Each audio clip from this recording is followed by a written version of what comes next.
What's up, chat? Welcome back to the stream. It is Wednesday, my dudes. We are being visited by the Warhamster for a little bit of exciting stuff to discuss. Reddit imploding? Yeah. For me, it was Tuesday. Welcome in, everyone. This won't be a super long episode because we do have some games going on immediately afterwards. I am playing more Salamanders. I kind of hoped I would be able to get more Harridan games in before this weekend, but that's not happening. I am, unfortunately, there's my Twitch channel, by the way, for anybody who wants to come hang out with me after the stream to go do that.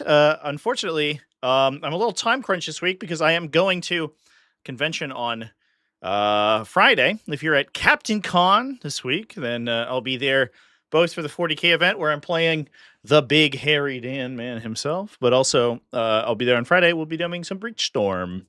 So I'll be there all day. So that's what's going on with me, but that just basically means that I will be here now and also on Twitch afterwards, but I don't get to play as many Harry Dan games as I wanted to. Let's talk about some stuff. The first thing, I have a couple of threads, not a ton of drama this week, which I guess is good, to be fair. Although there is a funny trend I've noticed in the Warhammer competitive community. Well, we'll get started by talking about Tyranids. It's a little topical this week, so we'll hop in. Oh, there we go. We'll get our little Warhamster there as well. What's up, little guy? How's it going? OBX has a question, and I think this is mostly a meme on my end because we do like to complain about Tyranids and how bad they are on this channel. I keep seeing Tyranids at the bottom of tier lists, but I swear they're really strong. I'll preface this by saying I'm not a good player. I get 2 games in a month against various factions. My sample size is tiny. I'm scared I'm sounding like a massive sore loser, but I just want to improve. I mean, fair, very fair. I played Tyranids twice and got stomped off the board both times. Uh-oh. I played vanilla Space Marines with no epic heroes, so that's handicapping me a lot. That's probably part of the problem. Space Marines are basically, I mean, I think it's fair to say at this point, for better or for worse, essentially every faction is built around epic heroes now. I think if you have, like, I know there's a lot of people who vehemently just swear off epic heroes. They're just like, I will never play a named character ever. Warhammer 40k is a broad, expansive universe, and I shouldn't have to play Marnius Calgar to be competitive. I understand where you're coming from, but I think the way that the game has elected to be designed, it is character-focused nowadays.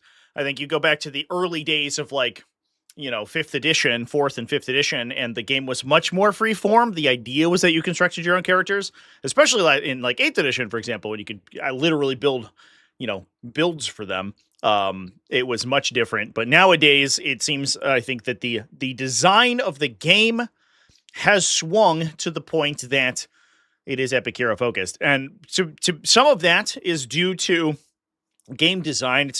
It's a lot easier to design around heroes, epic heroes, because you are sure that their abilities can't be duplicated, and it's not like an enhanced character where there may be unintended implications for the enhanced character, right? We didn't consider using this enhancement on this character with this unit with this buff applied, and it might be too strong, like release, Storm of Fire or whatever, Fire Discipline, Bolter Discipline back in that day. Oh, it turns out if we add it to an Apothecary Bylaw against a 10-man Desolator squad, plus Storm of Fire, it goes crazy.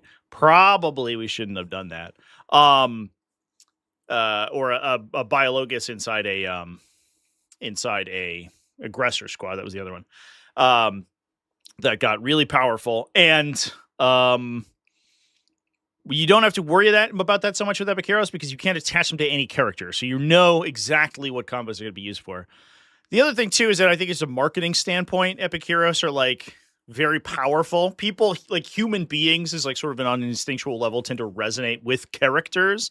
And so while we as a community may assign character to build compositions, you never have the same level of emotional reaction to like Marnius Calgar being there versus the Artificer Gravis Captain, right?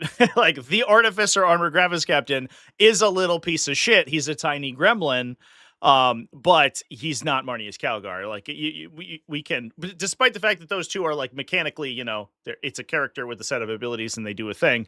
Marnius Calgar is Marnius Calgar. The other guy's, just a generic character who's named. So I understand the reticence to play against playing epic heroes, but I do think that it is, unfortunately these days, it is hamstringing yourself quite a bit to swear off them. And there are some factions that are entirely 100% composed around epic heroes.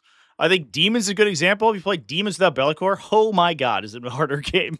In a lot of matchups, not in a lot of compositions, not 100%, but a lot of them. And there's a bunch of them like that. I think at the beginning it was probably fair to say that like Marines were built around Guilliman in a lot of cases, and Ultramarines definitely are built around their epic heroes, and all the other Space Marine chapters, I mean, are basically literally built around their epic heroes. Vulcan for Salamanders, Lysander for Imperial Fists. So it is a tough thing if you have elected not to play any epic heroes inside Space Marines because you're cutting yourself off of all of the powerful compositions, or all the powerful combos for sure, which is tough. Hate playing epic heroes, but you won't be winning much. I mean, I guess that's fair. I do think as well that a nice thing about miniature gaming is that there is an ownership you can take of your epic heroes that you can't really do in other games, right? We can't go to like, I guess you can to some extent in, you play like, I don't know, Overwatch or Marvel Rivals, and you could like skin out your character in like League of Legends or something. So like a video game, you have a little bit of control over your character, but in a tabletop game, you have almost full control of what the miniature you use to represent the character. And so you can take a lot of ownership of those characters, which I think is really cool. A really good example I saw recently at the TEO a couple weeks ago, we streamed, I think I took a long camera shot at the army, but I don't know if I got very good shots of it.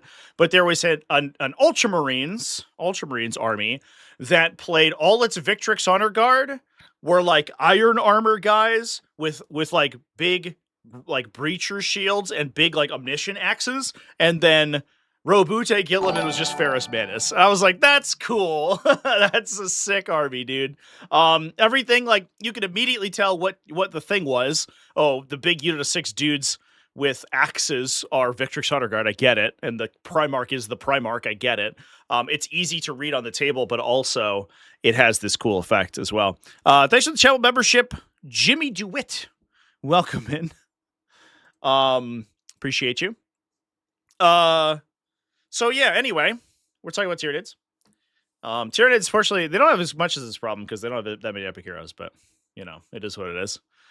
Can't help but compare my units against what I think are equivalent Tyranid units and draw the conclusion that their units are just better. This... Okay.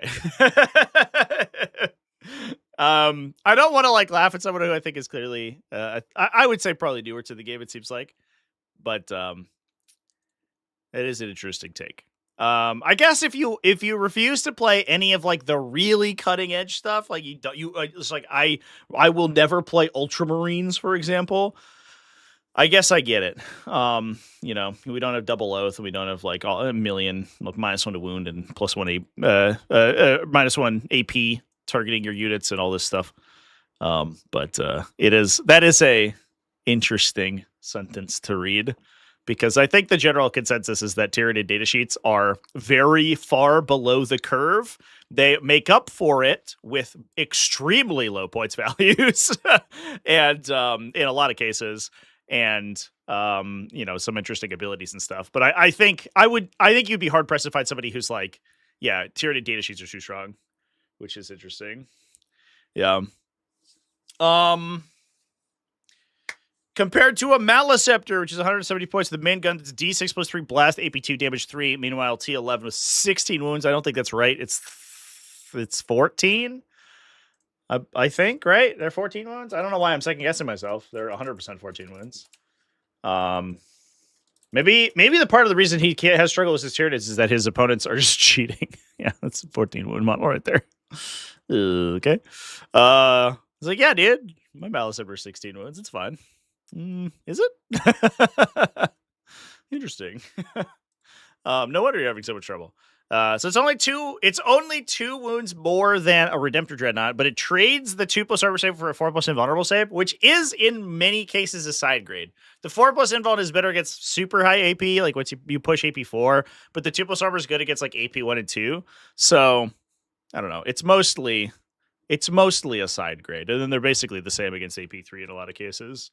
So, yeah, it's +1 toughness, but loses a damage. Otherwise, its effects are similar, and then it has its like -1 to hit aura, which is kind of the reason you play it. Except when you take a peek at the Maleceptor, it's like melee weapons are laughably bad. 3 attacks and strength 9 rather than 5 attacks and strength 12. Very different. I guess strength 10. Technically strength 10. And its ranged weapons, I would say, is worse than the Redemptor Dreadnought. Actually, it's like significantly worse. I guess it's supposed to have strength, but it loses an AP value or 2 AP value and like 18 inches of range. Plus, the Redemptor Dreadnought has like 5 subguns as well. The 5 little like underslung. It's interesting. Barnius Calgar. See, a lot of Tyranids have higher points values and similar data sheets. I mean, it depends on what you're doing. Beyond 6,931 donated $5 through Super Chat. I mean, if you walk into the open and get hit by an exocrine, it'll kill a Space Marine profile. So will most things, though. That's true. Yeah, I mean, that is fair. And in fairness, there is like a funny thing that happens where Tyranids are actually really good at killing like explicitly medium to heavy infantry. Like their whole faction is purpose built to kill like 3+ save through like 2 to 3 wounds. And so if you're like, I'm playing all my heavy intercessors and stuff, and I keep running into 3 exocrines, like, yeah, that's gonna be bad. That's not ideal. But that is basically the only profile against which they have a strong, like a profile matchup. But I think there are some examples of Tyranids, going back to the point about Tyranids having higher data sheets, or higher points values. I think like the exocrine line is the best example, where if you look at this profile on its face, in a lot of factions, this would push like 160, 170 points, right? This is a stronger defensive profile. Like this is a stronger top line than a Lancer. You know, Lancer comes in, or a Valiant comes in at like 160, and this guy comes in at 140, and he has a huge blast weapon and a support effect that buffs the rest of the army. So like, I don't know. It feels like there are some profiles in this faction that are like actually costed very appropriately. Like I think exocrines are great for that example. You can kind of like throw them away as trading pieces because they're basically free. 140 points for this body is crazy. Obviously that once you get to the more elite stuff, that's sort of short, that falls by the wayside, but That's just my opinion anyway, as someone who's playing around with the data sheets right now. Exocrine is 140 points for the same D6 plus 3 shooting profile as the Maleceptor. T10, 14 wounds. You don't get the built-in rerolls. It's the same toughness with more wounds, much more consistent shooting. Oh, he's comparing it to a Gladiator Lancer. 2 shots with big potential damage. Not very durable to return fire, shooting even with rerolls to swinging, considering it's 2 shots, 160 points. That's not true. I think the Lancer is probably the most consistent low-volume weapon, I think, in the whole game. It feels very swingy if you shoot into invuln saves, but that's just invuln saves being invuln saves against anti-tank. It basically, it's like so consistently converting like 1.5 hits through the wound roll. It's crazy. And then you fight somebody who doesn't have invuln saves, and the Lancers are just an absolute horrifying monster. The interesting thing about the Lancer is that they are very like pointed. They're good against one particular thing, and that's like taking long range shots and stuff that doesn't have invulns. At like single entity units that don't have invulns, and that's exactly what they want to do. But they're so good at doing it. It's crazy. The Exocrine's more of an infantry sweeper. It is 140 points less. And I think like the D6 plus 3 profile is like better into a big brick of heavy infantry. Plus it has an army support effect versus the 2 big like laser cannon shots. I think on whole, the Lancer's probably better because it's like more useful, generally speaking. It's not like Tyranids have a tough time sourcing D6 plus 3 damage in context. So like, it feels like the Exocrine, you know, probably the Lancer like probably has an edge in that way. But you can definitely tell that you're paying 20 more points for a Lancer because you have like Oath and you have a bunch of sub guns and you have a built-in reroll. So like, I don't know. It feels incredibly reasonable, the points difference between those two. Jump pack intercessors are 90 points for 5, can move 12, do mortals on the charge. You get enough models to engagement range. They seem equivalent to Gene Stealers who move 8 but get 5 plus invulnerable save. This is so funny because I think Gene Stealers are like mid. Just like so mid. You get 5 plus invulnerable save, extra pip of AP and melee, and cost 15 points less. Yeah, it turns out 4 inches of movement is a lot. That's like in many cases, that's the entire move characteristic of some units in the game. That's basically an advance roll on average. I wish my cats would stop fucking fighting as soon as I go live. Holy shit. They're little monsters, those things. The army synergy tax. Is Votan hate Lancers? Yeah, for sure. Yeah, I think it depends on your opinion on Lancers probably depends entirely on like what army you play, right? I don't like playing against Lancers when I'm playing demons, right? Because it's like it sucks and it probably eats my command reroll every turn just to blank the like D6 plus 3 rerolling.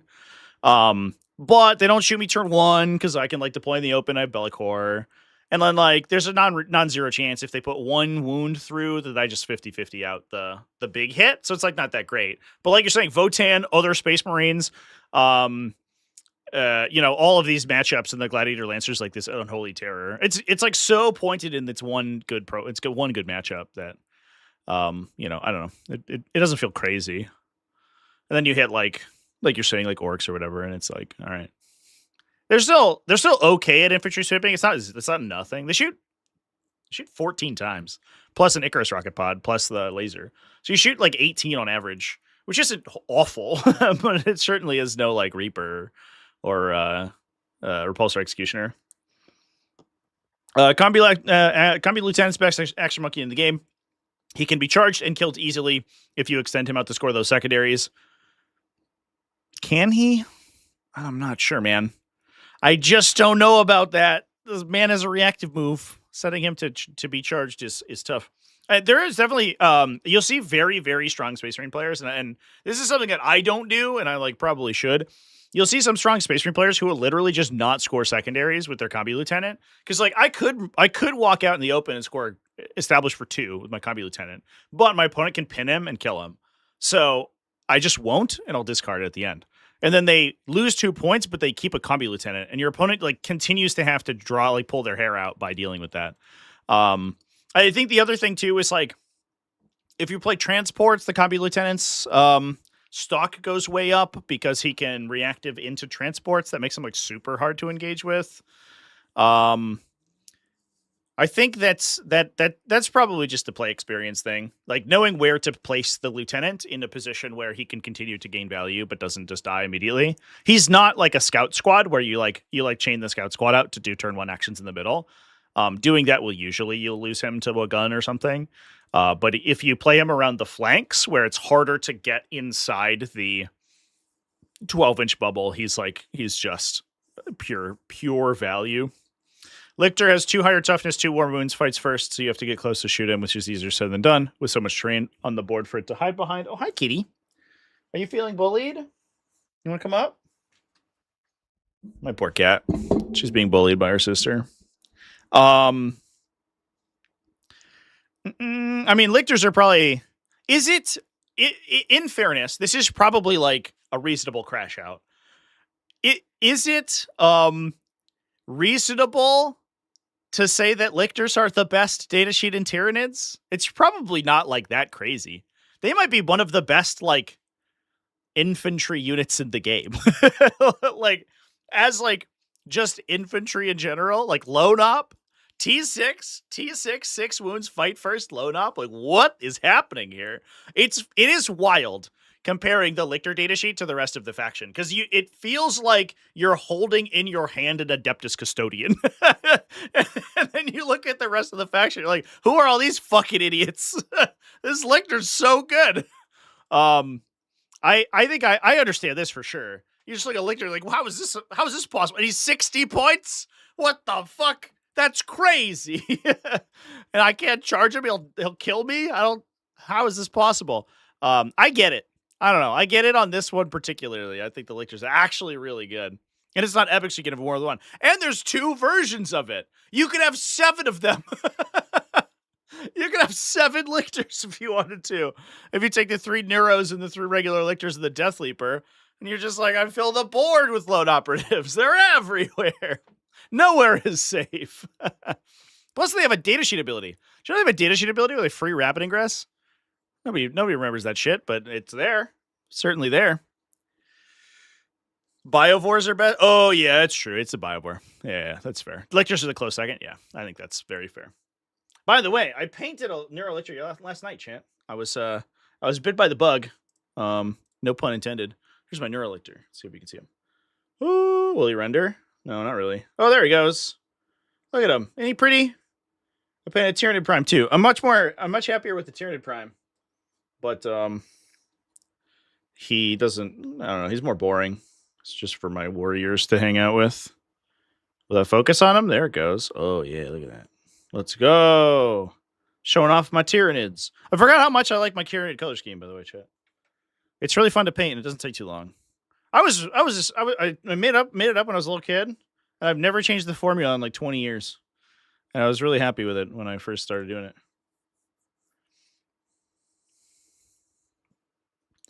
Well, Oath is strong. It's only against 1 target per turn. Tyranids can choose sustained hits in their whole army for the entire game. It doesn't turn off when the priority unit dies like Oath does. No, yeah, but it's only against one keyword. I think... Here's my hot... We'll read the comment section in a second here. Here's my hot take. This kind of sounds like... I mean, either this guy was like not really understanding the mechanics of the army he was playing against, which I totally understand could happen. It also could just be the Tyranid players that he's playing against is just cheating. He's got a 16 wound Maleceptor that gets sustained hits against everything. What the fuck? You're right. That would be really good. That's not how any of those things do. Tyranids choose in Invasion Fleet explicitly. That means they're also not playing Subterranean Assault, which let me tell you, you're in. If you think Invasion Fleet's rough, you're in for a whole new world of pain. Oh my god. But it's against, you choose a keyword at the start of the game, you get against 1 keyword, and it's either sustained hits against infantry or lethal hits against vehicles and monsters. So you don't get it against both. Try to use Stern Guard with the captain to shoot his bugs and get some devastating wounds, but then they all die. Yeah. At the end of the day, they're T4, 3+ 2 wound Space Marines. Yeah, you have to get them in. So, like, if you're engaging in trade wars against a or like shootouts against blast multi-damage. The Sternguard veterans are going to lose every time. You have to be able to like ingress and then get them within 12 to kill something straight up, and then hopefully you don't die on the swing back if they can't get multiple shooters into you. But this is a unit that is certainly going to die to a Tyranid gunline for sure. They die to a lot of gunlines. They die to most things. Eventually. What am I missing? Why are Tyranids considered bottom tier? Tyranids definitely have a lot of underpowered data sheets. They rely on a few really good ones. Space Marines in general are better. Says Oak House, 1812. Nids aren't bad. They usually win around 48 to 50% on weekends. They just have a hard time keeping up with the newer codexes because of their lackluster army rule. Yup. Vanilla Marines, I think, would struggle into a lot of things. AFE Music says Tyranids hit a bit of a wall in stat checks. They have a large range with a lot of tools, but if they run into Catan spam knights, other toughness checks, they don't have the teeth to chew through it before losing their squishy damage pieces on the clapback. Just hide your valuable pieces from big shooters like Tyrannifexes, shoot them off objectives. Anything that can actually send into you in melee usually isn't that hard to kill. Yeah, that is definitely. I think Tyranids as well. Like they do suffer from having like outside of monsters in some cases, their defensive characteristics are super bad. Like now I'm experiencing the like 4+ save, no invuln. It's like I remember it's a bad time. Well, Tyranids do poorly into stat checks for big stuff. They do fairly well versus Marine body armies. Tyranids have a lot of AP 2 to 3, damage 2 to 3. They suck into 4 wound bodies, such as old Victrix. Not a problem anymore. I don't have to deal with that. Thank God. I think Tyranids are actually very good into Victrix Honor Guard now. They do die to Victrix really easily, but like 2 exocrine activations kills the entire Victrix unit. If you can dodge practical tactics and or like blood surges, glory of Ultramar, then you'll just kill him. Like I don't know what to tell. I don't know what to tell you. You'll just be dead. Or Thunderwolf Cavalry, since they have next to no damage 4, lack of volume damage 2, and 2 to 3 damage wastes 2 damage to kill a 4 wound model. Yeah. I think like they have Raveners now, but it's not high, it's not super high volume. It's not like Mastercrafted power weapon volume. They only have 3 attacks, but they are twin linked, so it's okay. I do think the Raveners change was like kind of transformative to the faction because it did give them that 2 damage profile that they didn't really have otherwise. Otherwise, Raveners and like melee warriors were kind of overlapping in a weird way. I think you're really not seeing all the benefits Marines give you. Redemptor and Cubby Lieutenant are the best examples here. On the face of it, Maliceptor is great. -1 damage is worth so much more than you're rating it. A 2+ save and Armor of Contempt is flat out better than a 4+ until you hit AP 5, whereas Maliceptors are AP 2, shooting targets in cover, reducing AP by 1. If you pop AOC, you're back on its base save. Redemptors, AP 4 doesn't care, not to mention the massive difference in melee.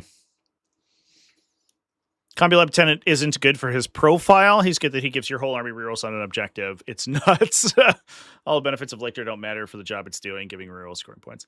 Yeah, I think the Lieutenant also being a very difficult to kill utility unit is like I think that like you're not taking him for the numbers on his profile, but you are taking it for the abilities, right? Stealth, feel no pain, -1 to reactive move, and lone operative all together like create this unit who's just really obnoxiously hard to kill.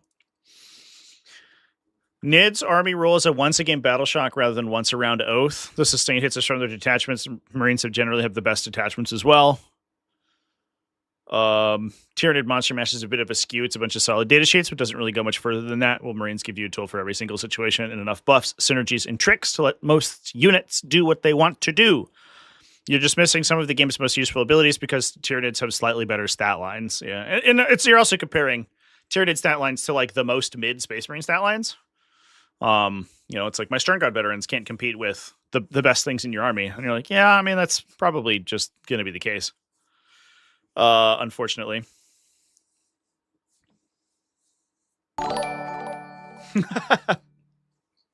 Love Little donated $5 through Super Chat.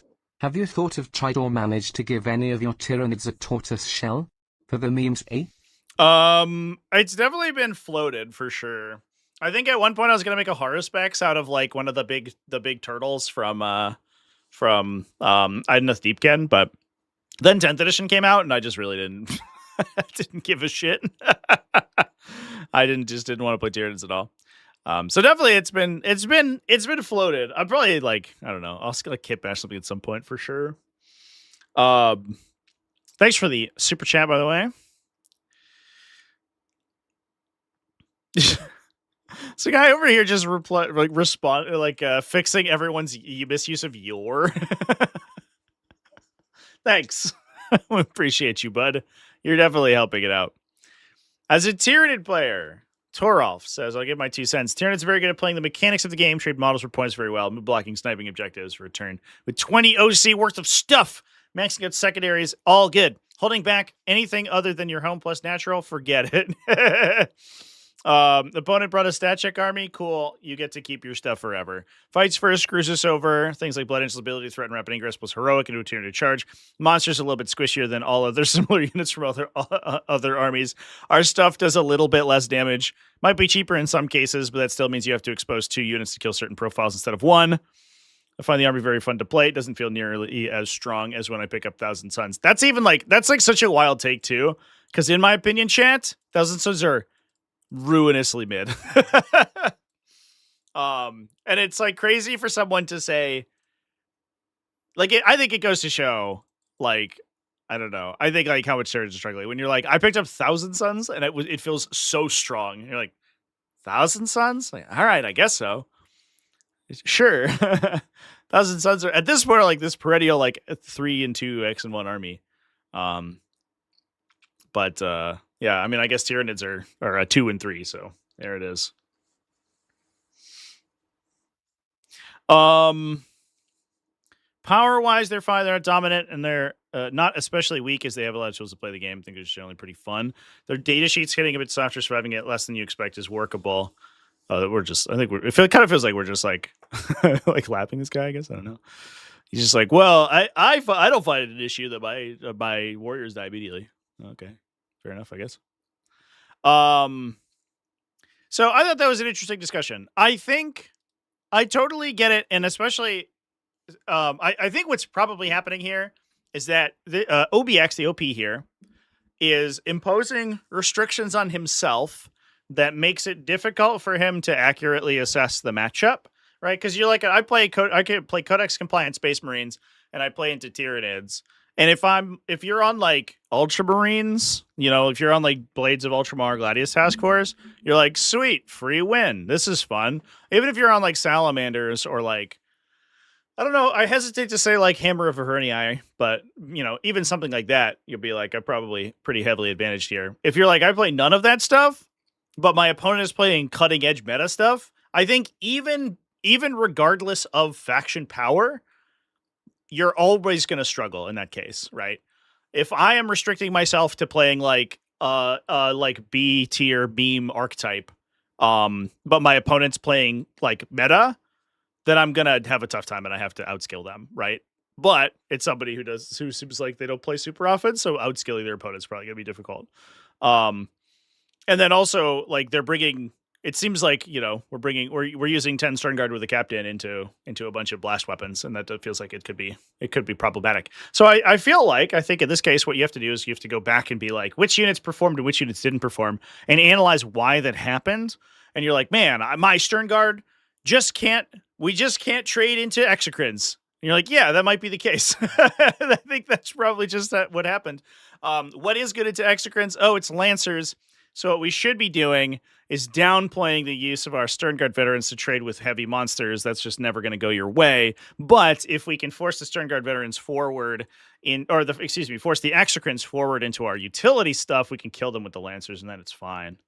I think there's also something to be said for like, there's like utility counterplay that Space Marines have access to that very few other factions do, where their ability to like, their ability to take a utility unit and kill a unit that they probably that a lot of other factions wouldn't have a chance to kill is pretty prodigious. I think jump back assault intercessors are an interesting idea because they can walk up to a lictor and then grenade it and charge it and kill it with impact mortals before fights first triggers, right?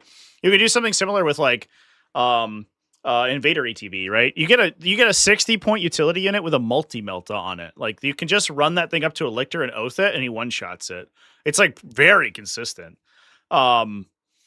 It doesn't get a save, even if it's in cover. You just have to hit on 4s re-rolling. If you get both through, it's automatically dead. It's 4s into 2s. If you get 1 through, it's a 50-50 that it's dead. So, plus you have a bolter shot that can swing that as well. So, like, you can trade 1 for 1 with a lot of their utility stuff in a way that Tyranids can't really do because their utility doesn't kill yours. So, like, there's the Space Marine roster is like so deep that there are answers in all of these, like to all of these different styles of units. It just feels like it's something where I think the profile matchups that this player is trying to engage with are not ideal, and then they run into that, and then like don't really sort of reorient the next time they play. I think is probably the tougher part. Played a Tauroxes with tortoise tops. They're tactical Tauroxes. Oh, that's cute. I love that. I want to see a picture of that. Unless you've already showed me, in which case, that'd be great. In which case, show me again, I guess. The Sins of 9th Edition or the last one of 9th, the Treasure Stampede? No. What? No, Tyranids were like, I guess, I don't know. There were different varieties of Tyranids that were good at different parts of the edition. Early 9th edition Tyranids were definitely fighting an uphill battle, but they weren't bad. That was an interesting part about the faction, is that like it was workable. You could find things to do. Honestly, that was the true power period of Harry Dan, and you had Hieroduals at that point too with Leviathan supplement buffs. I don't know. Tyranids throughout 9th edition like had things going on. When Eldar came out, that was the matchup that like really killed them, I think, because Eldar had like a lot of Tyranid power came from Hiveguard before their Codex came out. And Eldar had so many answers to Hiveguard, it was disgusting. It was like transports that you just couldn't interact with. They would just, if they just deployed it on the line and went first, if Eldar went first, you'd lose every time. It was like an unwinnable matchup. If you went first, you could either try to kill their indirect fire or you could try to kill their transports. You had a chance, but going second at Eldar was just the game. It was so bad.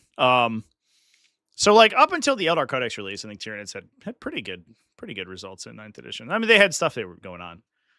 But then they just had to wait like however long it was. It was like less than a year, I think, before the Tyranid Codex came out and was like the most broken codex of the edition. So they're definitely still paying for the sins of the 9th edition Tyranid Codex, which was absolutely fucking ruinous. Incredibly disgusting. Most people remember Leviathan Nids and Overrun Hive Tyrant. Yeah. I mean, the Hive Tyrant's always overran. That never changed. But it was only in the Codex where they would overrun into Load Op. That was into Lookout, Serve from a Tyrant Guard. That was the crazy part. I was at the point where I was like very high key considering playing 3 Hive Tyrants, like going back to like old fucking 9th edition or 8th edition technology where it's just all Hive Tyrants everywhere. They made it so difficult in 10th edition because you had to buy extra detachments to do it, or in 9th edition, I should say, but you could in the Codex, but you could figure it out. It was yeah, it was a whole thing. That Codex was a mistake. The Codex was incredibly dumb. It was very clear it was like broken on release too. It had never been play tested. There were stratagems that didn't do anything. Like literally, their timing was after the resolution of the stratagem. It was horrible. What a fucking terrible thing. Anyway, let's move on and talk about Catan Shards, chat.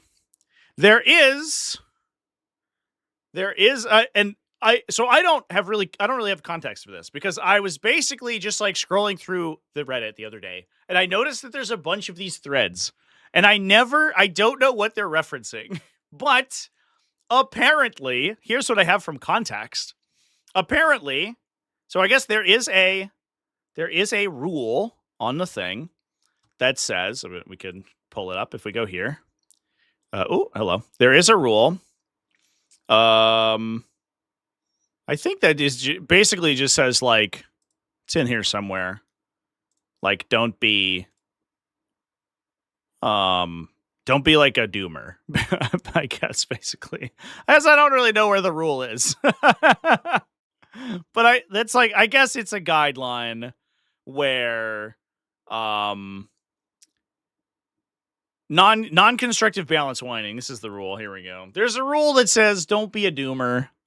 If all you do is make a thread and you're like, my faction sucks and Ultramarines are too good or whatever, you should get rid of it. I guess this rule has been used more recently because there was a thread talking about Catan Shard win rates to indicate that they're a problem, which I think is fair. And now Games Workshop clearly didn't balance them correctly, which I think is also probably reasonable. There's a lot of discussion about how to deal with them. Currently, ideas how to fix them, including input from the current world champion and a Necron player, Richard Siegler. I don't see the thread now. Are we just removing threads that bring attention to clearly busted armies and tournament data and professional opinions backing them up? I didn't see that at all with Victrix or Knights. We are putting some shade onto the accusing the mods of bias here. I guess the this was this downvoted? it was hidden. It was promoted for violation of Rule 5, non-constructive balance whining. It was a doomer post about Catan.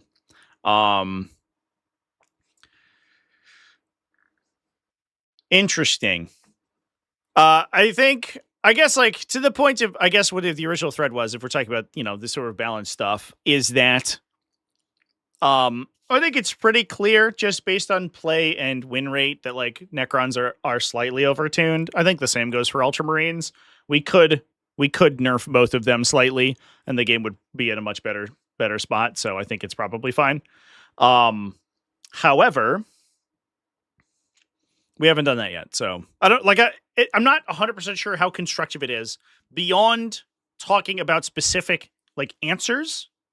And I guess the question is if this thread had actual constructive like discussion going on, or if it was just like, here's what they should do to nerf them. Because I think the writing is on the wall that those factions are too good. And like, there's not much else we can say besides like, they are too good. I don't know. We can all see it happening, right? Like Necrons have like this ever elevating win rate. Ultramarines keep basically wildly outperforming every other Space Marine chapter. It's all this stuff. I guess there are some responses to the original thread in this follow-up thread. Jay Keville says, regarding Siegler's thoughts, he said, if I'm not wrong, limiting them to 1 to 2 outside Pantheon was the solution. It's my feeling that this just simply means that every Necron list will take the cap. Yeah, that makes sense to me. If you limit it to the 2, then they still get Nightbringer and Void Dragon. So you're like, okay. Sure.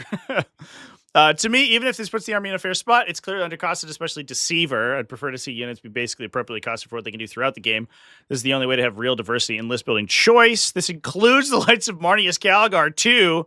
While we're on the subject of undercosted datasheets that are egregious, let me have 2 standouts. Wardens of Ultramar, great example. Wardens of Ultramar flew under the radar so much, by the way, because it's not a flashy datasheet. So it's like, whatever. I guess it's just a utility in it. Sure. But then you look at it, and this guy's laying it out. Lower points for Wounded Chaos Cultists.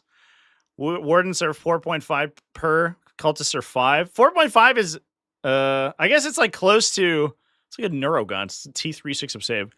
Clearly undercosted by at least 30 to 40 points. That's a lot. 30, 40? I don't know. It is like 18 wounds at toughest 4. But 120 points in that. Intercessors are 80 for 10 wounds and are the baseline. This is 70 points less than the equivalent wounds in baseline Space Marine. And it's in Ultras who absolutely don't need it. Yeah, that's the other thing too, is like it's another Ultramarine unit. Intercessors are like incredibly good, by the way.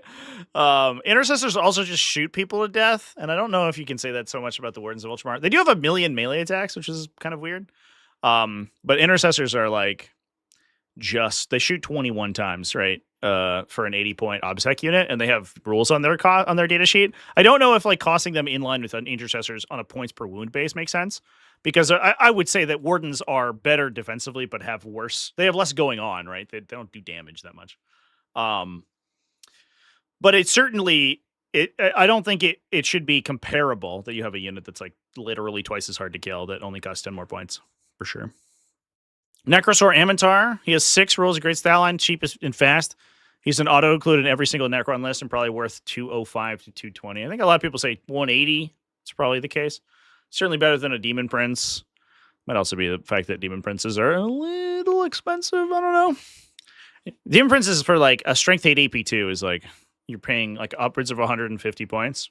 For a Strength 8 AP2 10 wounder who does all their damage in melee, you're like, okay. All right. Sure. You're like, it's, you know, compare a Demon Prince to like a Gladiator Lancer. And you're like, why are these the same cost, but one of them's range 72 and gets like full hit and wound rerolls and shoots D6 plus 3 damage at AP4? And those guys like, I hit you with AP2.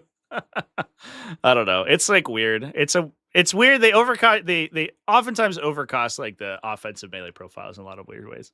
The Demon Prince is a very good example of like, I don't think you can make it too cheap because you just spam a million of them, but also a lot of versions of Demon Princes, they're getting better about it now that they're giving them more abilities in their data sheet, but a lot of versions of Demon Princes are like still like, I'm like up 180 for this fucking guy. Okay. The ones that you give you free stratagems are very good, I think, but that's only 2. Necrons have a lot of access to crit 5s, so the existence of this guy dramatically buffs the army. This guy's as much of a reason the Catan lists are busted than as the Catan themselves. Yeah, I think also there's this like sort of implicit synergy to all the new Necron stuff too, where it's like, hey, we just incentivized the Silent King to take his reroll aura, then gave him an entire army full of non-degrading profiles that hit on 2s, and then also sustain with the combination of him and Amintar. So if you have all of those together, you're like hitting on 2s, rerolling 1s plus sustained hits. So like your expected hits volume is like dramatically higher than your input attacks, which is kind of crazy. It's difficult in fairness to get all that like put together in one spot, but it does, I think, highlight the sort of like the snowballing effect of all of these new releases. And if all of them were relatively expensive, so like you could take the full wumbo, but it's tough to do. It would be good, but it's a little bit Amintar, I guess, is not the hardest thing to fit into an army. People act like points balance is a quasi-mystical thing, but little basic math goes a long way. If you take a unit like Catan, add wounds, movement, and deep strike, the cost goes up by 10. You're gonna have a problem. Yeah. So that was not the only threat. I like that. I mean, I guess like in fairness, a lot of this is like probably the less useful content, which was the reason that these threads were discarded, because it's just talking about things that I think everyone understands, which is just like these units are a little too cheap. And I don't even think it's like insanely cheap. I just think it's a little bit too cheap. That was not the only thread like this though. There was like another identical one basically at the same time. This one is a little bit more brutal. Oh, if it would load, there it is. Matrix Battery asks, what is happening to this subreddit? What has happened? What have they done? Look what they've done to my boy. It's PC culture gone mad, chat. I'm sure everyone's noticed how many posts are being taken down at the moment, which criticize the state of Catan, Necrosaur, and Wardens of Ultramar. I understand that Doom posting with no constructive angle helps no one, but I've personally seen at least 2 threads taken down, which have perfectly valid criticisms. This one's not locked, by the way. With viable alternatives and solutions to the problems. Are we, or you, the mods, so afraid of criticism that we shut down any conversations that make the state of the game better? Do they make the state of the game better?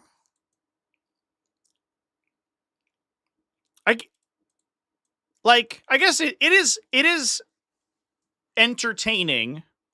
Playing devil's advocate here, it is entertaining, I think, to engage in these discussions, being like, this thing is too strong, and I know how to fix it, right? And I think, like, as a I don't know, just an exercise, I think that's an interesting discussion to have. Does that have a meaningful outcome on the game? Do Does the Warhammer 40k balance team go to the 40k Warhammer competitive subreddit and read the threads that you're talking about? I don't know. I don't know if they make the state of the game better. In fact, complaining about it might literally make the state of the game worse because people do mad about their matchups more. And I am an expert in doing about my matchup, so I don't know. I'm pretty sure I know all about that. Reddit certainly likes to think it makes things change. I have seen a lot of that recently. There's a whole thing about the live stream fails subreddit. The guy one of the lead moderators was like banned permanently for selling out to a scam because he thought he could like change the world because of his posts in subreddit. Incredible, absolutely incredible. I love to see that. That's so funny. Games Workshop has done a really admirable job of balancing the edition, better than ever in the history of Warhammer. That doesn't mean they're perfect, but they are listening. Guess who they would be listening to? Post from the subreddit. I didn't read this far into the thread chat. I did not know that this is the way this was going. Do they? Is that where they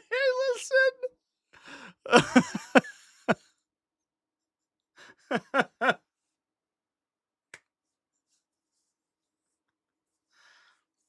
Josh Roberts has read posts from the competitive server before. I mean, I guess that makes sense. Like, he's a player, right? And I guess like he could take that opinion or whatever. This feels very self-congratulatory, though. I don't know about that one, Chet. Are we saying that we should keep every thread because the development team is going to listen to us? Reading Reddit is why AI hallucinates. That was missing a /sarcasm. Was it? Was it? I don't know about that one.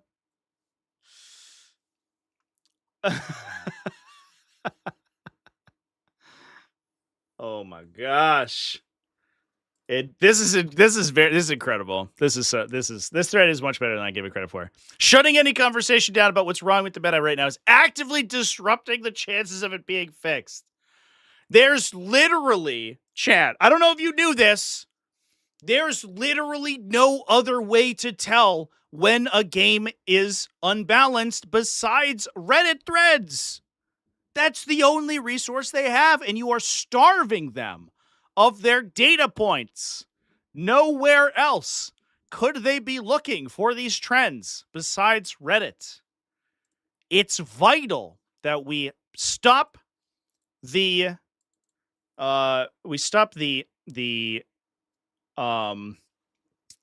censorship on Reddit.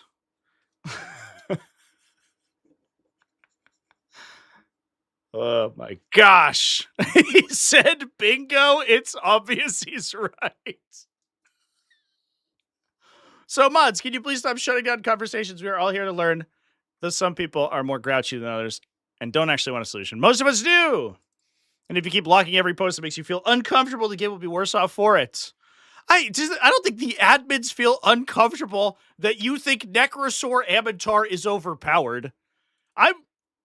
Wow, chat. I'm going to take the side of the Reddit mods here. I think that I don't know if it adds anything to the conversation to be like, I think Wardens of Ultramar are too cheap. Sure, okay. But like between now and when are we expecting? Like March? What are you going to do about it? The point's not going to change. So you can complain about it for 2 months, or we could try to build around it. And I think the point of this rule is that, you know, if we are going to keep constructive discussion going, we should try to build around it rather than just rehashing for 3 straight months that we think it's under undercosted. Yeah. I don't know, chat. Delete Necrons from the game. Bingo. Problem solved. Johnny Marzo said bingo. So he's clearly right. Oh my gosh. Here's the other thing too, chat. I know that because like Ultramarines have been like at the forefront of discussion for basically the whole season because they keep getting releases. I know I keep like harping on this, but it's been a lot. And so it feels like we are at the culmination of a season, right? But we're really not. We're basically just waiting until like a pre-Adepticon update or something. So I had a really salient point, which is really good here. So it's like the meta, I think, feels a little stale, but I will say I don't believe, in my humble opinion, that it's as stale as I think like this discussion makes it out to look, right? And I think, I mean, I'd be interested in like if we just scrolled the thing, coherency at a competition feedback. Oh, this is probably a good one. Hello. There's some world leaders discussion, some like stuff about gotchas and things. Man, this is a bunch of stuff that I didn't put in my notes, and I should have. Well, maybe we'll talk about those next week.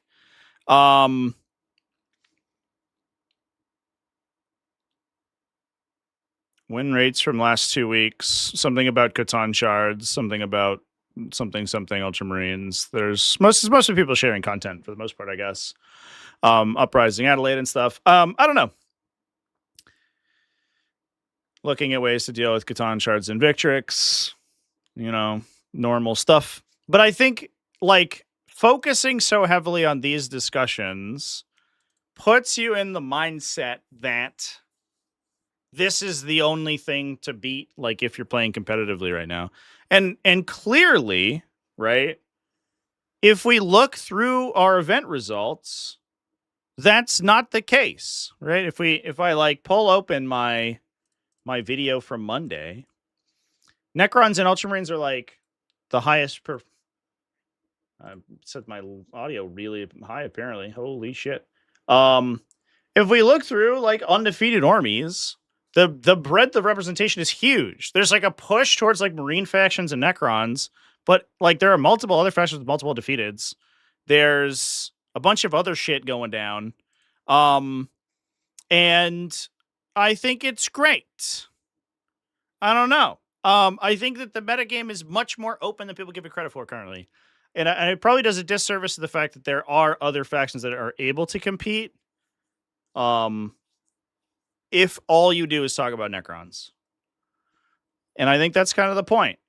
I think and if we look at this metagame compared to the broad swathe of 10th edition, I mean, of 40k in general, but also 10th edition, this is one of the more diverse ones. And it's just that all of the discourse has been surrounding those two factions, which I don't think is necessarily fair. So I think there's a typo in this, by the way. I just noticed. Oh boy. Oopsies. Do I think Guard are overpowered at the moment? I think like maybe very marginally. They definitely, I think like the like really hyper optimized Grizzled Company lists are very, very consistent. But I don't know if I would necessarily say. Also, I zoomed into this, so you can't even see all the factions. All right, that's a little bit better, I guess. Either way, chat. You know what I'm saying.